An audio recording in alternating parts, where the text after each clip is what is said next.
Solo.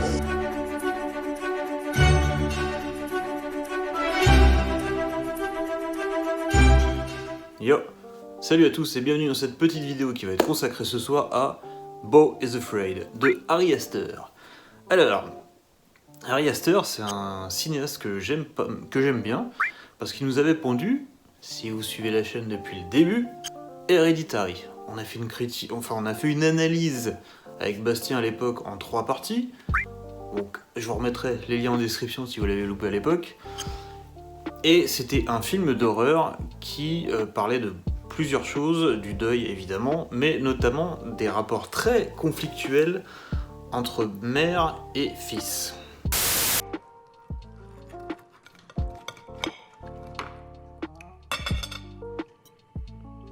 Okay, so fine, then say what you want to say then. Peter. I don't want to say anything. I've tried saying Okay, so things. try again, release yourself. Oh, release you mean? Yeah, fine, release me, just say it. Just fucking say it. Don't you swear at me, you little shit! Don't you ever raise your voice at me! I am your mother! J'ai pas vu Midsommar, son deuxième film, mais je l'ai, faut que je le rattrape un jour. Et donc là, il nous sort Beau is Afraid, son troisième film donc. Et de quoi ça parle? De rapports conflictuels entre une mère et son fils. Voilà. Donc on sent un peu le thème de prédilection chez ce cher Harry, ça c'est dur à dire. Après avoir analysé un petit peu Hereditary, on avait conclu avec Bastien que le mec avait des problèmes avec sa mère, sûrement. Mais alors là, c'est clair et net, il y a un problème de famille à régler chez les Aster. Donc, Beau is Afraid, c'est l'histoire d'un mec qui a la cinquantaine, qui doit aller voir sa mère, qui doit prendre l'avion pour aller revoir sa mère, qu'il n'a pas vue depuis un moment. Et il va y avoir il va pas pouvoir y aller pour X raisons. Et donc sa mère va très mal le prendre parce qu'elle elle est à fond sur son fils, donc son fils il faut qu'il vienne la voir absolument, machin. Il lui dit ouais je suis désolé, il s'est passé un truc de ouf et tout, elle répond plus au téléphone. Are you at the airport? I'm on my way. Elle lui dit bon bah vas-y c'est pas grave, hein.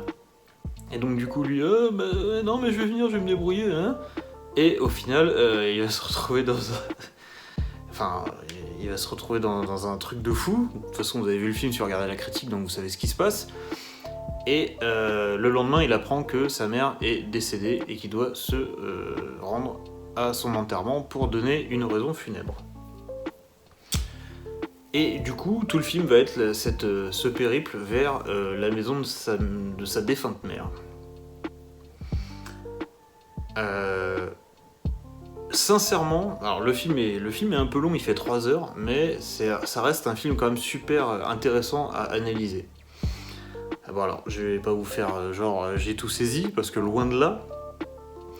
Et je dois même vous faire un aveu, c'est que à partir de la moitié du film, j'ai commencé à être un peu perdu.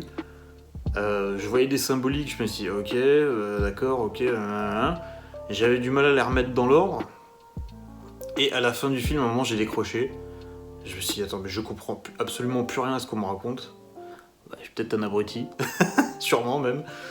Et du coup, après la séance, je suis allé avec ma copine, on a débriefé un peu, on en a parlé, on a échangé, et c'est devenu un peu plus clair grâce à ma chérie, qui m'a un peu remis les idées dans l'ordre, et effectivement, c'était déjà beaucoup plus clair. Merci. Donc, Beau is Afraid, on va déjà commencer par la réalisation, parce que bon, voilà. La réalisation c'est très intéressant, on a des choses très intéressantes pendant tout le film. Alors malheureusement comme j'étais concentré vraiment sur ce qu'on essayait de me raconter et comment on essayait de me le raconter, je vous avoue que niveau réel j'ai pas vraiment beaucoup de choses à vous dire. Parce que j'étais vraiment concentré sur le récit. On va suivre l'épopée d'un homme lâche qui passe sa vie à ne pas prendre de décision et à demander aux autres ce qu'il doit faire en permanence. Donc c'est quelqu'un qui ne s'assume pas en tant qu'adulte. What do you think I should do? Et de ce fait, on va le ressentir dans son placement dans le cadre. C'est pas pour rien que j'ai pris cette image en exemple, enfin en fond. Beau, donc interprété par l'excellent Joaquin Phoenix qui nous fait un truc de fou pendant tout le film. Beau va être très rarement en position de domination à l'image. Il va très souvent être centré à l'écran et il va très souvent être en tout petit dans le cadre. Là, dans cette scène-là, il a peur et comme il a Beau is afraid, hein, comme il est jamais à l'aise et qu'il est toujours très effrayé par son environnement et les personnes qu'il rencontre, il va être très souvent en tout petit dans le cadre, très centré à l'image, pas trop à gauche, pas trop à droite, parce que il prend jamais de décision en fait, quasiment dans le film. Donc voilà, au niveau réel, au niveau placement du personnage plutôt, on va avoir très souvent ce genre de cadre sur lui. On va également avoir des petites victoires chez Beau, mais vraiment à toute petite échelle, c'est-à-dire qu'à un moment il va prendre son courage à deux mains parce qu'il pense que sa vie est en danger, et il va oser sortir de chez lui pour aller à la pharmacie. Et là, on va avoir un espèce de plan qui va le suivre de son bâtiment jusqu'à la pharmacie, et on va le voir passer de la gauche à la droite de l'écran. Donc la gauche à la droite dans le cinéma, c'est la progression par rapport à notre sens d'écriture, tout ça. C'est pour ça que c'est un code qui est très hollywoodien, parce que après, si vous, par exemple, vous prenez le Japon ou quoi, où on n'écrit pas du tout dans le même sens, ça peut, dans le cinéma japonais ou asiatique, ça peut ne pas avoir le même sens, par exemple. Donc voilà, là on est sur du cinéma hollywoodien, donc la progression c'est de gauche à droite. Donc là, pour lui, c'est une petite victoire, donc on le filme de gauche à droite. Voilà. On va voir ce genre de petites choses. Qu'est-ce que je peux dire du coup sur la réal ? Ah oui, on a un passage à moitié animé, on va dire. Il va à un moment participer à un spectacle dans la forêt. Enfin, il va assister plutôt à un spectacle dans la forêt. Et donc on a une scène avec des décors en carton et tout ça machin. Et il va se projeter dans l'histoire en écoutant la narration. Et donc là, on va être littéralement avec lui projeté dans l'histoire. C'est-à-dire qu'on va avoir tous les décors, je vais vous mettre des images, ça va être plus clair. Plein de décors qui vont être animés, mais en gardant ce côté un petit peu carton. Lui, il va être en réel, mais toutes les personnes qu'il va croiser, les maisons, le ciel, tout ça, ça va faire un peu dessin, peinture. Voilà, c'est un monde fantasmé. Donc ils ont gardé l'esthétique de la scène où les décors sont peints, dessinés, tout ça machin. Ça marche plutôt bien, c'est plutôt surprenant même parce que ça arrive au bout d'1 heure et demie, voire 2 heures de film. Ça dure 5 bonnes minutes, donc c'est plutôt rafraîchissant à ce moment-là du film. C'est surprenant. Et comme le film est un peu long, c'est vrai que là ça casse un peu la routine du film. On se dit ah ouais putain c'est sympa, visuellement parlant, c'est plutôt sympa. On a un petit rôle de Denis Ménochet dans le film. On va en reparler plus tard, mais c'était plutôt sympa de le voir dans ce film-là. Les acteurs, je les connais pas. Franchement, à part Denis Ménochet, à part Joaquin Phoenix, il y en a aucun que je connais. Ils s'en sortent tous très bien. Ils sont tous très bons dans leur rôle. Notamment il y a un médecin, à un moment, il y a une famille qui l'a recueilli suite à un accident. Welcome back. Et le père est médecin, et lui, je trouve qu'il est génial. Le film est... Enfin, lui, l'acteur, il est top dans son rôle, toujours avec les petits sourcils comme ça, son sourire et sa grosse moustache, et ses petites lunettes. Il est hyper drôle, et voilà, j'aime beaucoup son jeu. Et voilà, qu'est-ce qu'on peut dire sur la réal encore ? Il y a une superbe photo pendant tout le film. Tu sens que les plans ils sont composés. De toute façon, c'est Ari Aster. Quand tu vois la réal de Hereditary, bon, je peux pas dire pour Midsommar, mais quand tu vois la réal d'Hereditary, c'est quand même c'est carré, ça fait le taf. Et tiens, en parlant d'Hereditary, à un moment, on a Beau qui a des souvenirs. Et en fait, c'est marrant parce que quand il se souvient de certaines choses, on va avoir la scène, donc on a l'écran de cinéma. Et on va avoir la scène qui est filmée, on va avoir l'image qui va arriver jusque là, et tout autour ça va être noir, comme ça. Dans un espèce de flou qui transitionne vers du noir. Et on a du coup la scène qui se passe là, par rapport à la taille de l'écran qui est comme ça. Et ça m'a fait penser un peu à Hereditary, comme il y a un rapport dans ce film-là entre la réalité, ce qui se passe dans la tête de la mère, et que la mère est modéliste, elle fait des maquettes, donc elle fait des petites scènes de vie. On a souvent ces plans de petites scénettes pour noyer la frontière entre le réel et ce qu'elle a dans la tête. Et ça m'a fait penser un peu à ça. À un moment, il y a la scène où il se souvient du grenier. Voilà, ceux qui ont vu le film comprendront. Et si vous avez fait attention, l'image ne prend pas tout l'écran. Elle est très petite, elle est très réduite dans l'image, et tout le reste est noir. Donc voilà. Il est possible qu'à la fin de la séance, vous soyez un petit peu perplexe par rapport à la fin du film, enfin même par rapport au film entier, parce que c'est quand même un film qui est un peu barré. On va suivre en gros l'histoire, je pense, l'histoire d'un homme qui est complètement...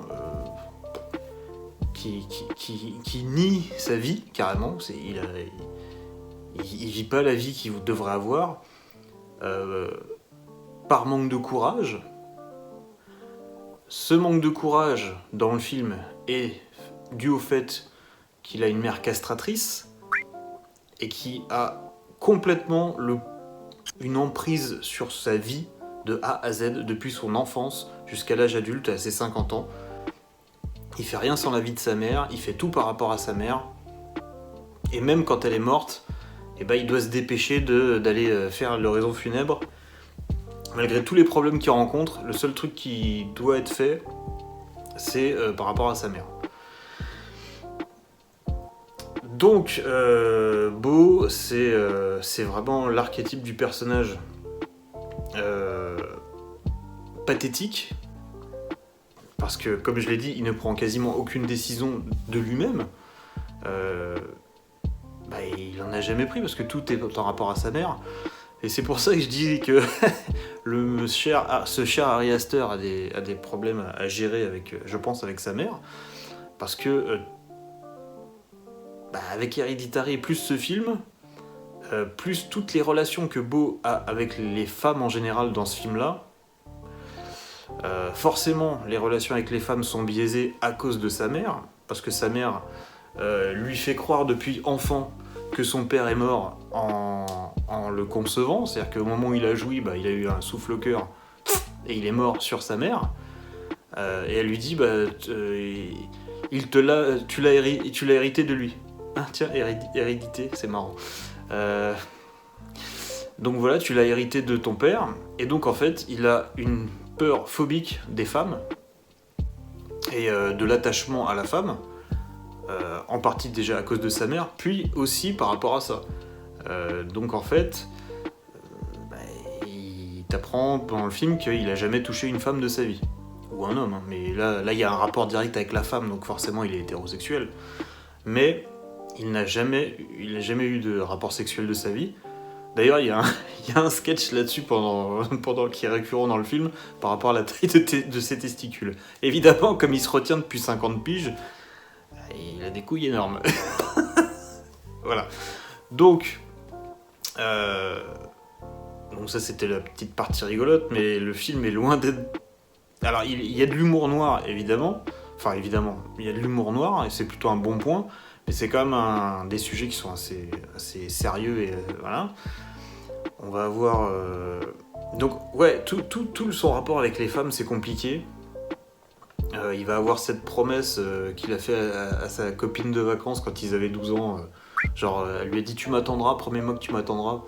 Et lui, comme il a l'habitude d'écouter sa mère et de faire ce que la femme veut, et du coup il va s'exécuter. C'est-à-dire que pendant 50 ans, il va pas baiser. Parce qu'il attend sa copine qui lui a dit « Attends-moi ». Voilà. Donc le mec ne vit pas. Il est un peu spectateur de sa vie, et ça c'est une très bonne remarque de ma copine, ce qu'elle m'a dit en sortant du cinéma. Parce qu'à un moment, il est recueilli donc chez la famille du médecin, et grâce à la mère de la famille, il va se rendre compte qu'en fait il y a une caméra de surveillance dans le salon, et en fait il va être devant la télé. Elle va lui donner le numéro de la chaîne pour qu'il puisse regarder, qu'il est filmé. Et en fait, il va faire des avances rapides et en fait, il va se voir à l'écran. Et l'analogie que ma copine a faite, qui était plutôt intéressante, c'est qu'en fait, il est spectateur de sa propre vie. Il ne vit pas vraiment. Il voit sa vie défiler devant lui, comme quand il est devant l'écran et qu'il fait avance rapide, avance arrière, machin. Parce qu'en faisant des avances rapides, en fait, on a des micro-bribes de scènes qui vont arriver bien plus tard dans le film. Et c'est vraiment subliminal. Donc, bien joué ma chérie. C'était très pertinent. Et ça, j'avoue que ça m'était passé un peu au-dessus. Mais effectivement, ce côté spectateur de sa propre vie, c'était plutôt bien vu et c'était plutôt bien fait. Et encore une fois, ce rapport avec la mère de la famille, par exemple. Même chose avec la nana qu'il va rencontrer dans la forêt, qui est enceinte, donc qui est une mère en devenir. Enfin, qui est déjà une mère, parce qu'elle a déjà un bon bide, donc c'est déjà une maman. Et même quand il va retrouver sa copine à la fin, ou que ce soit sa mère quand il était petit, toutes vont l'appeler Baby. Et donc ça démontre, juste avec ce petit mot, ça démontre quel rapport il a avec les femmes, en fait. Il y a un espèce de complexe d'Oedipe géant, de la taille de Seglaoui, qui lui pèse sur les épaules. Et du coup, tous ses rapports avec les femmes sont biaisés. Il a une espèce de Vierge Marie qui conserve pour donner en cadeau à sa mère. Et au final, quand la nana enceinte dans la forêt va l'aider, il va lui donner ce cadeau. Donc en fait, il projette sa mère sur toutes les femmes du film quasiment. Peut-être pas la gamine de la famille du médecin, mais la gamine est une saloperie manipulatrice comme sa mère. Donc c'est vraiment s'il n'y a pas de sexe, c'est manipulateur. C'est incroyable. Harry Astor, il a vraiment un souci avec sa mère. Faut que vous discutiez, les gars. Il y a un truc à régler. Et donc voilà. Et donc en parlant de la gamine, on va arriver à une autre figure masculine qui, je trouve, même si c'est un petit caméo qui est là dans le coin, qui est là pour 2-3 scènes, je trouve qu'il est ultra important. C'est le rôle de Denis Ménochet, qui joue Jeeves, qui est un ancien soldat qui est revenu de la guerre et qui est traumatisé par la guerre. Et en fait, c'est un homme extrêmement violent. La famille le pique à coups de sédatifs pour qu'il se calme. Et en fait, ce qui est intéressant avec ce personnage, c'est que... Alors déjà, il parle pas. Je crois qu'il parle pas. Mais instinctivement, et dès les premières secondes, il va détester Beau. Mais il y a une haine dans le regard. Il y a quelque chose. Et en fait, la gamine, qui est manipulatrice, va monter Jeeves encore plus contre Beau. Et à la fin, Jeeves, il va péter un plomb, il va vouloir tuer Beau. Et en fait, pour moi, il y a une espèce de miroir entre Beau et Jeeves. C'est-à-dire que Beau, c'est le mec complètement... Alors, il est amorphe, il ose rien faire, il ose rien dire, il prend aucune décision, il est lâche, il fuit ses responsabilités, il fuit devant le danger, voilà, il est comme ça. Beau, c'est ça. Jeeves, c'est un ancien soldat, c'est une figure ultra viriliste, c'est un mec très violent, et il va pourchasser Beau. Donc Beau est dans la fuite, lui il est dans la poursuite, il est très violent, Beau il a peur de tout, et Beau c'est une chiffre molle, et l'autre c'est vraiment le mec super costaud qui sort de l'armée. Donc pour moi il y a un jeu de miroir évident entre les deux, et il est d'autant plus évident vu ce qui se passe à la fin. C'est-à-dire qu'à la fin, donc en fait sa mère n'est pas morte, alors ça j'ai pas compris pourquoi elle a mis tout ça en place, j'avoue. Comme le narrateur c'est Beau et que il affabule certaines scènes, c'est pas un narrateur fiable. Ce qu'on appelle le narrateur fiable dans un film, c'est le mec qui te raconte le film de A à Z. Ce qui s'est passé, et voilà. Le narrateur non fiable, c'est compliqué parce que tu peux pas te fier à ce qu'il te dit parce que il se fait des films dans sa tête. Donc c'est compliqué.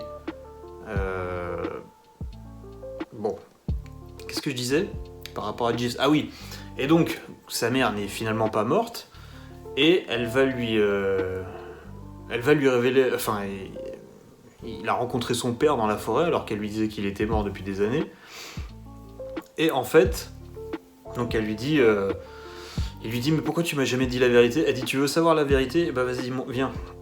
Et on retrouve ce grenier, ce fameux grenier. Et quand elle lui dit monte dans le grenier pour savoir machin, il lui dit mais je connais ça, j'en ai rêvé. Elle fait non, c'était pas un rêve, c'était un souvenir. Et en fait son rêve qu'il a depuis des années, il est en vue subjective, donc il se voit enfant en train d'être maltraité par sa mère et être foutu au grenier. Et pendant le film, chez son thérapeute, il dit ouais, je vois une version plus courageuse de moi qui essaye de me défendre et qui refuse que ma mère me dise de faire ci, ça. Et en fait, du coup, quand il monte au grenier, il se retrouve face à face avec lui-même du même âge, mais avec des cheveux, des cheveux super longs, une grosse barbe, et attaché au sol, avec des fers et tout ça, machin. Et donc en fait, comme c'est une mère castratrice, elle a enfermé sa virilité au grenier. Et c'est pour ça qu'il dit, je me voyais en fait, je voyais une version plus courageuse de moi, une version qui se laisse pas faire, qui se débat et qui essaie de s'imposer. Et en fait, tout au long de sa vie, elle l'a tellement détruit, brisé, que ce petit garçon qui représentait sa virilité, il est enchaîné dans le grenier et elle l'a enfermé là-haut, et il reste que Beau en fait, qui est une chiffre molle et qui a peur de tout, et voilà. Et donc, elle dit bah tu cherchais ton père, le voilà. Et donc à côté de Beau, donc à côté de ce qui reste de la virilité de Beau, on a une espèce d'énorme bite avec des dents et des espèces de pattes de menthe religieuse. Et il se retrouve face à ça, et d'un coup Jeeves déboule et s'attaque à la bite qui est censée représenter son père et la virilité. Et il met des coups de poignard dans les testicules qui sont énormes, rapport à Beau, hein, parce que voilà. Et l'espèce de bite géante avec ses pattes de menthe religieuse, je sais plus si elle lui coupe la tête ou si elle le plante dans la tête. Mais encore une fois, le symbole de la virilité est détruit instantanément. Et en fait, les espèces de pattes à la menthe religieuse, à mon avis, c'est pas fait pour rien, ça fait vraiment menthe religieuse en fait. Et la menthe religieuse, on sait très bien que après les ébats sexuels, elle décapite le mâle et lui bouffe la tête. Voilà. Donc on a pas mal de symboles qui sont un peu misandres. Ouais, je pense qu'il a un problème avec les femmes, cet homme-là. Il faut qu'il règle ça très vite. Après, ça fait des super films, voilà. Et il y a aussi un truc, c'est le symbole de l'eau.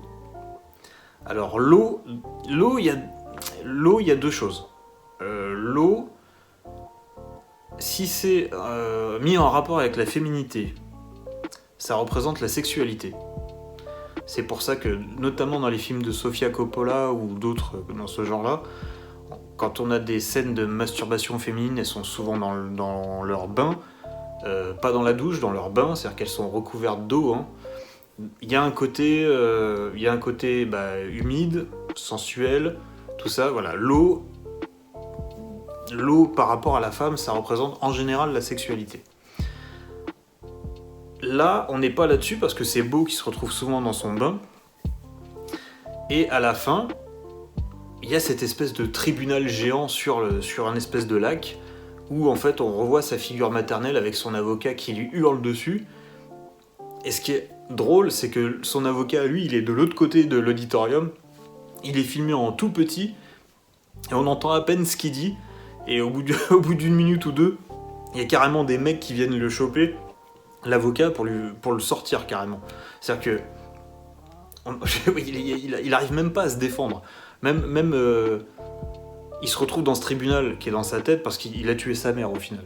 Il a brisé enfin ses chaînes, chose qu'on voit dans le symbole, on le voit dans l'espèce de conte narratif dans la forêt où on voit qu'il a besoin de briser ses chaînes littéralement. Il prend une hache et il les brise. Et là, il peut vivre, il peut partir il peut partir, fonder sa famille, etc., etc. Et donc là, à la fin, il supporte plus cette situation et il tente de la tuer. Il la tue il essaie de l'étrangler, au final il s'arrête, mais elle tombe sur elle tombe et elle meurt. Et donc il part sur la mer. On est censé se dire, ah ça y est, il est enfin libre, il y a un peu une fin à la Truman Show, comme aurait dit ma copine, donc il part vers l'horizon, la mer. Mais du coup, il y a ce tribunal géant qui lui tombe dessus, avec sa mère qui est toujours là, et son avocat qui est ultra grandiloquent, machin.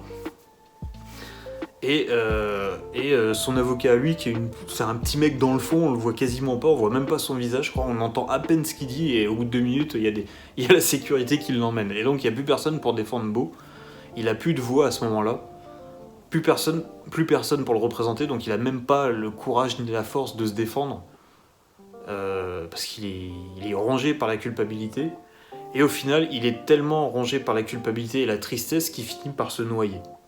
Son bateau coule et il se noie. Et on en revient au symbole de l'eau, qui est, quand tu le mets avec la féminité, ça représente la sexualité, mais en général, l'eau, dans le cinéma hollywoodien, ou même en général, c'est la dépression. On l'a vu dans Creed 2, hein, quand Michael Bean, le personnage d'Adonis est au fond du gouffre, il est au fond de la piscine dans un bleu absolument magnifique, mais il est au fond, il a toute l'eau de la piscine qui lui pèse en fait. Et donc on a un peu ce même symbole, c'est qu'on a la tristesse et la culpabilité et la dépression qui l'envahissent, et en fait, il finit par s'y noyer, tout simplement. Même chose au début du film, quand il apprend que sa mère meurt alors qu'il n'a pas pu venir la voir, il se dit putain c'est ma faute. Et qu'est-ce qui se passe à ce moment-là ? Il y a la baignoire qui déborde. Et donc l'eau envahit son salon. Donc il est littéralement envahi par la culpabilité et le remords et la tristesse. Donc c'est pas étonnant qu'à la fin, après avoir tué sa mère, il se noie littéralement dans son chagrin, dans sa tristesse et sa dépression. Donc voilà. Qu'est-ce qu'on pourrait rajouter sur Beau is Afraid ? Parce que ça fait vraiment un petit moment. Ah oui, petit symbole également. Au début du film, il y a des affiches dans l'immeuble de Beau qui annoncent une invasion d'araignées qui sont très très dangereuses. Ok, on en voit une qui traîne sur le plancher de Beau, comme ça, comme une espèce de menace qui rampe, qui est imperceptible limite, parce qu'une araignée c'est pas non plus super grand, mais c'est une présence qui est là. Tu la vois pas forcément, mais elle est là. Et il va se passer toute l'espèce d'invasion de maison là, avec toute la rue qui monte dans son appart, et il va passer la nuit sur un échafaudage. Et d'ailleurs, le réveil est très drôle et à la fois triste, parce que le mec, il est sur un échafaudage de travail, il s'y réveille, et le mec est tellement inexistant, il est tellement transparent, qu'il y a un ouvrier qui est littéralement à 30 cm de lui, qui est en train de percer au-dessus de sa tête, et c'est la sueur et le bruit de la perceuse qui le réveille, alors qu'il est juste là, et le mec continue, il s'en fout, il voit même pas Beau. C'est-à-dire que le mec ne vit tellement pas sa vie qu'il est complètement invisible aux yeux de la société. Il a tellement aucune interaction avec les gens qu'en fait les gens ne le voient pas. C'est-à-dire que le mec il est en train de percer juste mais à 30 cm de lui, il le calcule même pas, il le voit même pas. Donc Beau est complètement invisible. Et donc après il va retourner dans son appart une fois que tout le monde est parti, même si au final on sait très bien que c'est dans sa tête parce que personne n'était dans sa maison. Et en fait, il va avoir une espèce d'alu, et encore une fois, je pense que c'est un miroir, ça. Il va se mettre dans son bain, il va se mettre dans l'eau, encore une fois, voilà, il est triste parce que il me semble que c'est après qu'il a appris le décès de sa mère. Hein. Il se met dans son bain, et en fait, il va voir au plafond qu'il y a un mec au plafond qui se tient pour pas tomber, un mec qui est mort de trouille, mais qui est vraiment mort de trouille, à l'idée de tomber, et Beau va se mettre à avoir peur lui aussi, parce qu'il a peur que le mec lui tombe dessus, et le truc qui va faire que le mec tombe, c'est l'araignée, qui va se mettre sur son visage. Et l'araignée, je sais pas si vous avez vu un film qui s'appelle Enemy, avec Jake Gyllenhaal, l'araignée, c'est symboliquement, ça représente la mer. Il y a notamment une statue de Louise Bourgeois qui je crois est à Ottawa maintenant, qui s'appelle Maman, qu'elle a réalisé, qui est une espèce de gigantesque araignée en bronze, je crois, parce que sa mère était une tisserande. Donc du coup, elle a associé le fait de tisser plus le symbole arachnéen de la mère, voilà, dans la psychologie, et a fait cette énorme statue, voilà. Et du coup, le design de la statue avait été repris dans le film Enemy pour représenter la mère du personnage de Jake Gyllenhaal, qui était une espèce de gigantesque araignée qui surplombait la ville entière. Et du coup, bah, je pense que la mère est également représentée par l'araignée dans ce film-là, parce que même chez lui, il y a cette espèce de présence qui rôde, qui rampe partout, même si tu la vois pas, elle est là, parce qu'elle a tellement une emprise sur la vie de son fils que même sans être là, bah, il sent sa présence et il est prisonnier de sa toile, entre guillemets. Et donc en fait, ce mec va paniquer à la vue de l'araignée, il va lâcher, et en fait, ils vont tomber tous les deux dans la baignoire. Enfin, il va tomber dans la baignoire avec Beau, et comme ils ont peur tous les deux, ils vont se taper dessus, et Beau va s'enfuir. Et c'est là qu'il va se faire percuter par la voiture, et voilà. Donc voilà, je pense qu'il y a un rapport avec l'araignée et la mère. Et donc quand je disais que, même sans être là, sa mère a une emprise sur lui, ça se ressent également sur un détail que mon collègue Marvin, avec qui je fais des vidéos, si vous l'avez vu, c'est le mec avec les cheveux longs un peu blasés dans mes vidéos, son vidéo. Marvin avait un très bon coup d'œil, parce qu'il a remarqué que la marque du micro-ondes qu'utilise Beau, c'est la marque de sa mère. Parce que sa mère a un espèce de gros conglomérat, elle a des business partout dans le monde, et la marque du micro-ondes, c'est MW.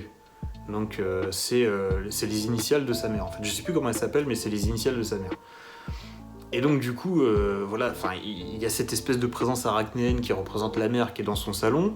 Même quand il se fait à bouffer, c'est un micro-ondes aux initiales de sa mère, donc c'est maman qui lui fait à manger, parce que c'est un homme-enfant, il a rien vécu, c'est un bébé dans un corps de cinquantenaire, quoi. Et qu'est-ce que je voulais dire par rapport à ça ? Ah oui, et donc en fait, cette mère a influencé toutes les relations qu'il a eues, non pas avec les femmes, avec les hommes également, parce qu'il a peur des hommes.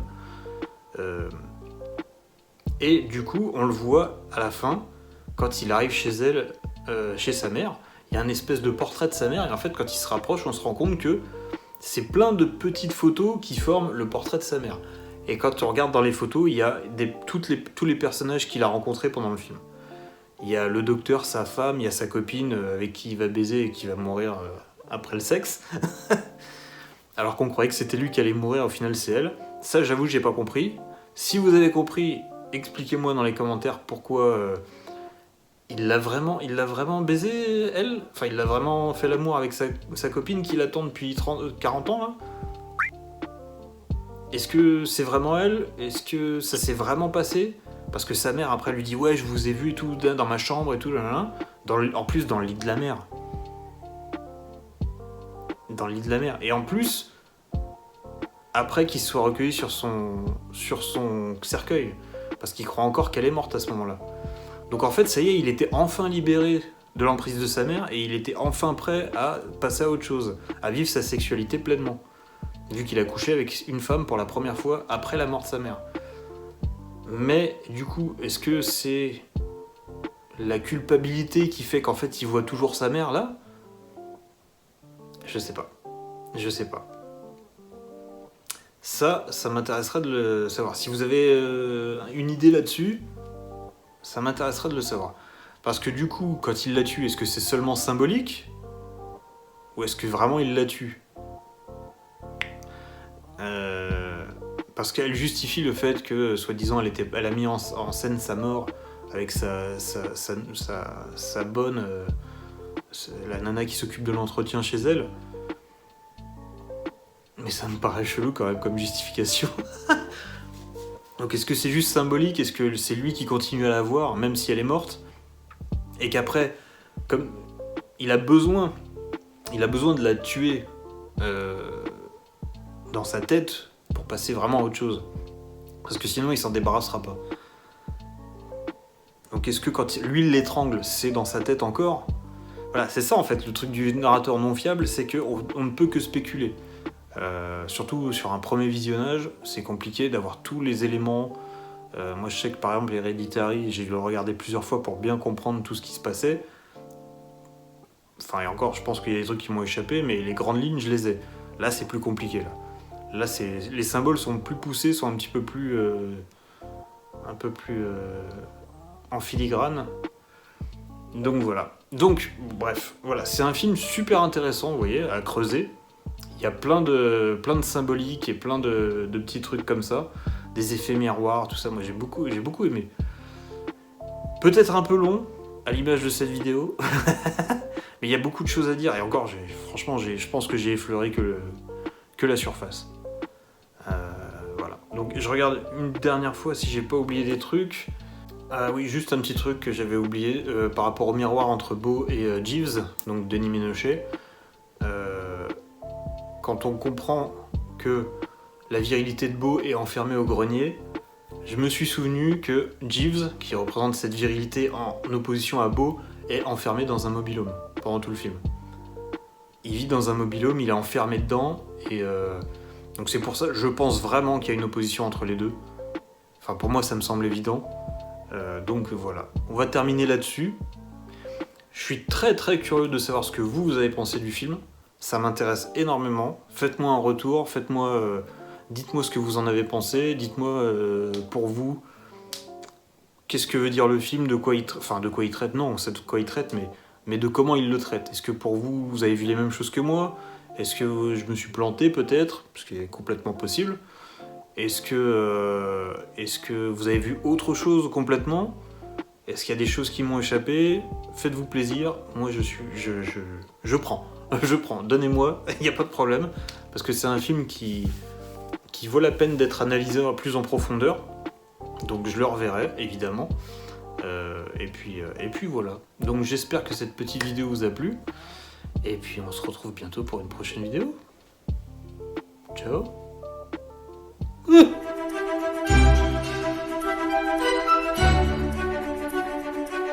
Solo.